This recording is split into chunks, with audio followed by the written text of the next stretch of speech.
ससुरे माँ एक बार लागत है बर्तन माजे में जिंदगी गुजर जाए अकाय मान बर्तन नहीं करत है। ये घरा वाले का तनिको ना जनाए पड़ता है ना इन्हन का कौनो काम बा खाई और हक गए बस यह लागत है हमका। एक ठो बूढ़ा है हमार वह दिन भर घरे रहिए तो चुरुर मुरुर खाती रहिए और ना ही तो घरे घरे घरे घर दुआरिया गई है और कोनो काम ना ना। एक नैहरे में रहा अम्मा कही दे कभो गलती से कि बर्तन धोएला मटक के चली देते रहन कहाँ सुनती रहन है। हमें लागत है वह सब हिया निकलता है जितना नैहर में बर्तन नाई माजे रहन उतना हिया माजे पड़ता है।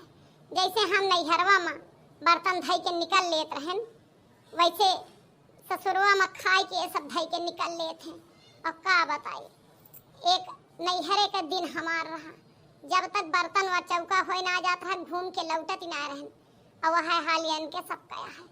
जब तक हम सब काम निपटाए ना ले तब तक चौखटा भीतर सास नंद ना हलती हमें तो लागत है ना खाइन हक गए ताई पैदा भय हां का। अब बार बार खत्म हो गया हो तो बर्तन माज ले देखात ना माजती नहीं है इतना टाइम लागत है माजे में। हाँ तो चूल्हा का जरा बर्तन टाइम लागत है और अगर तू जल्दी माज ले था तो तू ही माज ला आवा।